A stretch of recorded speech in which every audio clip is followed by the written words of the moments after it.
much. I'm really looking forward to the engagement that we're going to have.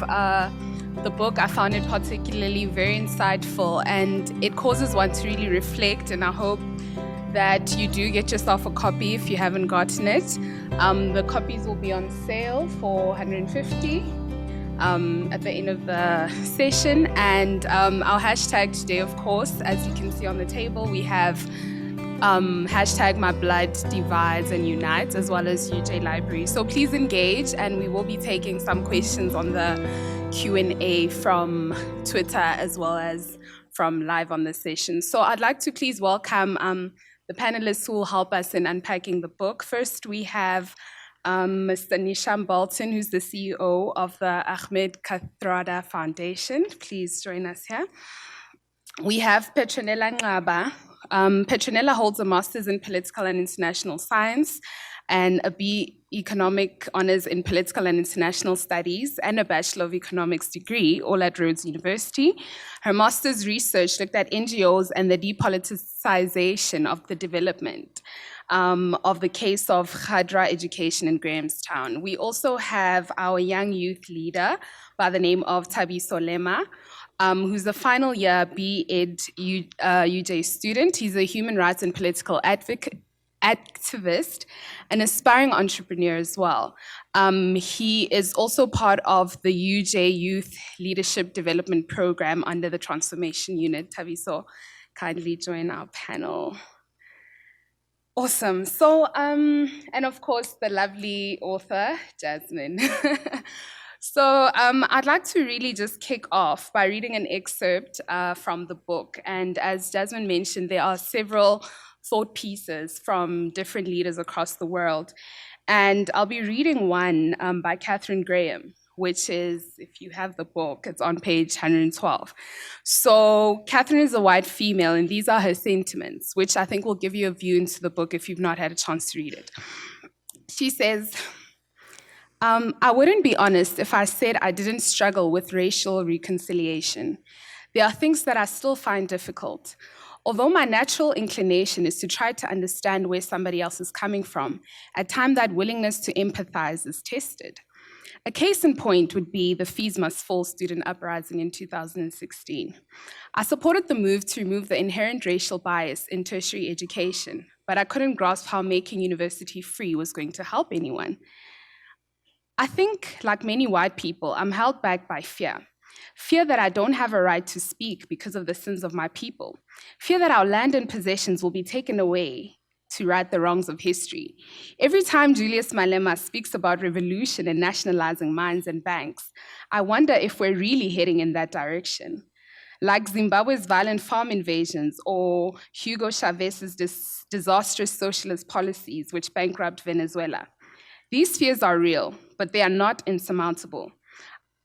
So let me just park it there. So are the microphones? Okay.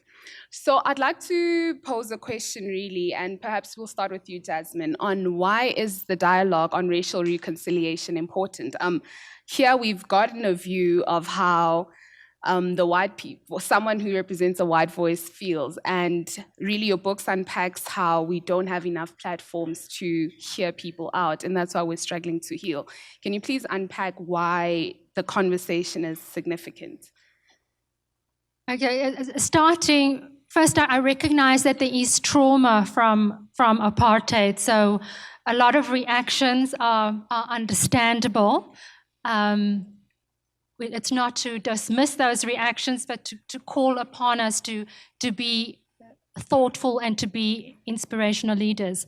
And why I think that the topic is important, because nations who progress are able to use their social fabric and build social capital and use that to be innovative and to move the country forward. So Singapore is a case in point. While there are issues about democracy, they have been able to rally the diverse population of Chinese, Indians, Malaysians, and others, and celebrate national identity while at the same time celebrating individual ethnicities and to live in harmony.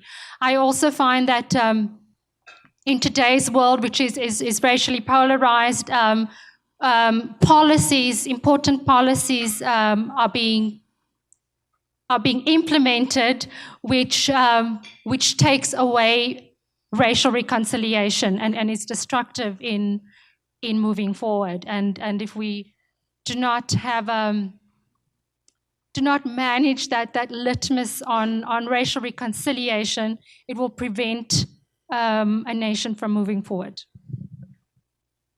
Can we have anyone else on the panel who wants to speak on why it's important for us to speak on racial reconciliation? I think the most important thing that we actually need to discuss is race, the issue of race in South Africa, especially young people.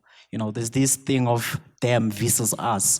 So I think it's most important that we actually talk about race reconciliation as young people in South Africa, because I'll speak on behalf of the young people that are here, because they are the future of the country.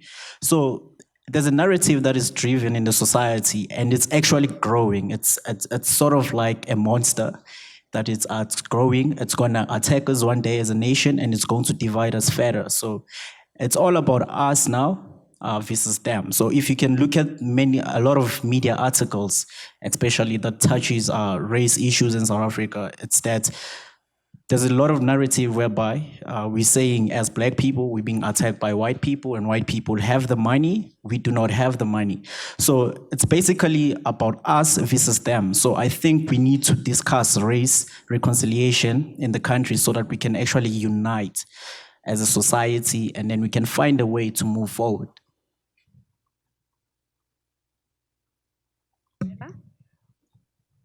Good evening. Firstly, thank you for an interesting book that touches on a lot of subjects that I think we as a country have not yet gotten to a point of dealing with. So the question that you ask, I come into the space working for the Nelson Mandela Foundation, a specific program that deals with racial equity that forms part of 7 fellowships across the world, right? And the idea of reconciliation, especially how you phrased it when you take an abstract from a white person who expresses the fears and the concerns, brings about 2 things for me that I think we're battling with. When you speak about equity and racial tensions, what is the role of white people in that conversation?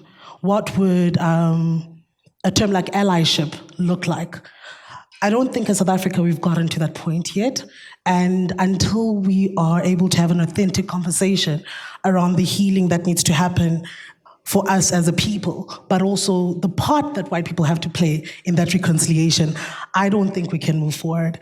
But to answer your question around why reconciliation is important, it puts me back to our founders' notion at the NMF, the ability to see somebody's humanness despite everything that they have done to you. And despite your own mishaps as well. And I think we've probably reached that point that we need to have that, authentic conversation if we want to grow as a nation.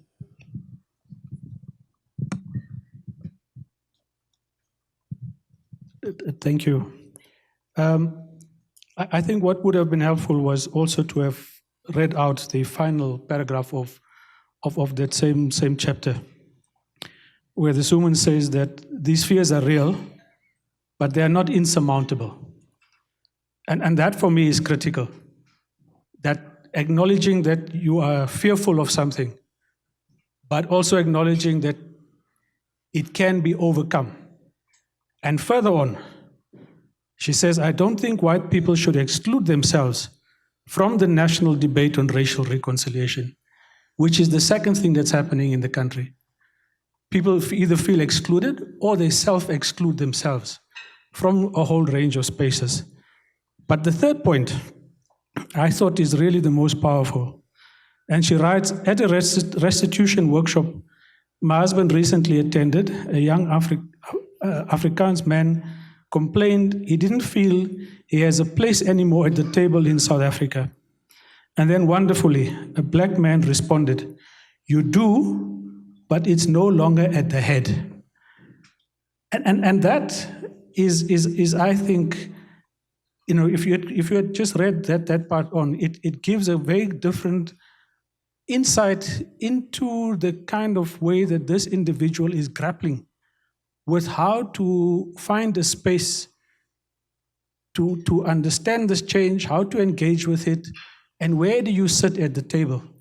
And I think it's important to acknowledge that in the same paragraph, there is a thought process that is one self-challenging, but that is also prepared to say that whatever it is, we need to be part of that process. How you be part of the process, who determines what your role is in place, I think is part of a separate discussion.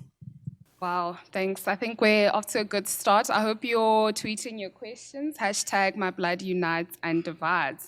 I'd like to kind of leverage off what you were saying about humanity, and I'll reference on page 79 at the lower paragraph. It says, building bridges requires that we engage with others on the basis of humanity, even if we initially do so only as an act of faith. Then as each bridge is built, we have the chance to connect with another person on the basis of our shared humanity and to learn that the other is not a monolithic, irredeemable evil. I truly believe that when we reach out and interact with each other with open minds and hearts, we come to see each other as human beings rather than categories. And when we see each other as human beings, we can often work through our differences. In many cases, we can join hands and inspire others to do the same. So there's a strong theme then of the humanity, the collaboration, the working together that we've spoken on. And with that, I think I want to pose this to you, Mr. Neeshan. There was a particular incident in last year with Andile Mqama and speaking around the slurs that he made, which the Ahmed Kathrada Foundation labeled as hate speech. He said, you will kill one of us, we will kill 5 of you. We will kill their children, their women, and anything we find in their way.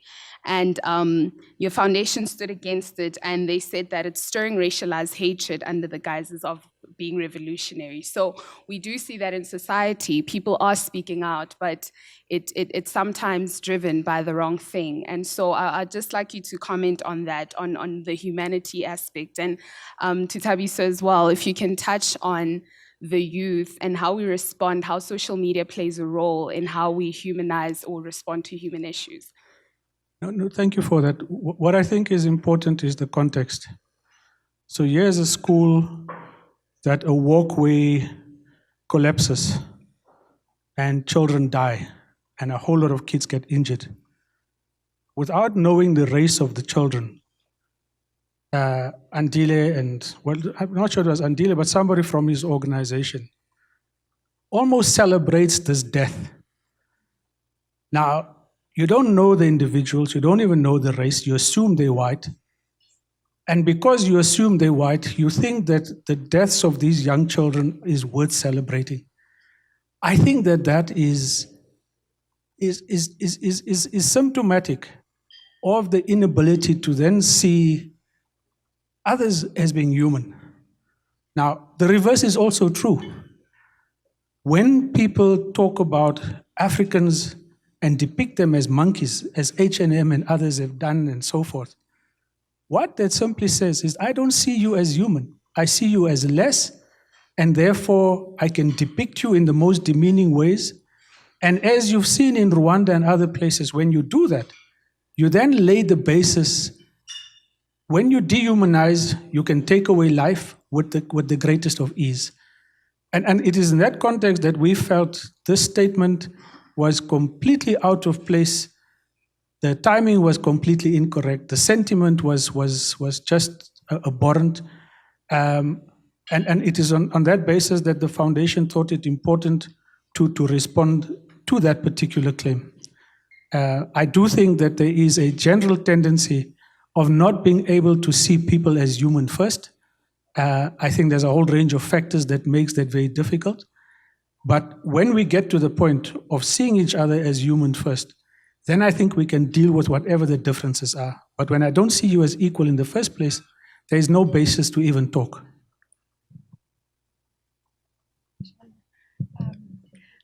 to quickly comment on this. I really commend the Ahmed Kathrada Foundation on the statements you made in the media. I feel a lot of South Africans are hopeful and are thoughtful and wise in the areas of race. There's pain and trauma, but I think as South Africans we can overcome that. But the racial issue is seen as this hotbed that nobody wants to get in the hotbed. So everyone stays away except the radicals. So we're not getting people make these wise and thoughtful comments on it as the Ahmed Kathrada Foundation did. And I encourage all of us to not be bystanders. Inspirational leadership is about standing up and making brave and necessary statements when they need to be made.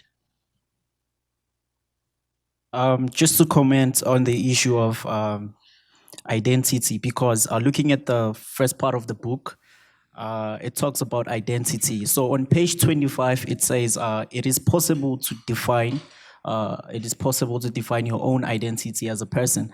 So I think as young people, if you were talking about social media, which is actually a great example to make it in this current generation that we live in, there's these particular platforms or trending topics on Twitter. One of the most, actually, the people that are in the room that uses Twitter, they will know that this is what we call Black Twitter. In those particular platforms, that you can actually see the pain that young people, especially the Black young people from the townships of South Africa, expressing themselves because of what apartheid has done to their ancestors, to their grandparents.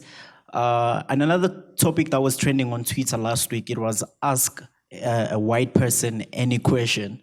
So it was a wave of Black people asking white people questions. So the point that I'm trying to make with these two trending topics is that these are two different trending topics of two different races. So it's the Blacks, it's the whites. So when you're looking at those particular trending topics, there's nothing that talks about unifying South Africa when it comes to race. It's all about division. This is Black, this is white. So I think as young people, we need to find a way on how to develop ourselves as human, because we are not going to build a country that is isolationistic.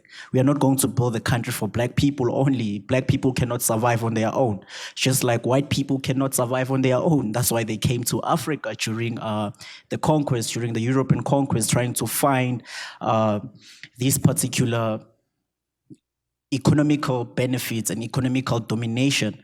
So I think as young people in South Africa is that we need to seek a way to find and define our identity. And when we define this particular identity, is that we do not have to define this identity as a Black identity and as a white identity, but we need to define an identity as a South Africa that is united, a South Africa that is diverse, and create one identity that can actually move the country forward. Just like Mangali Sosobukwe had said, that there's only one race, and that's the human race. So I think we as young people, we need to actually find a way to identify ourselves and combine ourselves and unite ourselves and become one identity.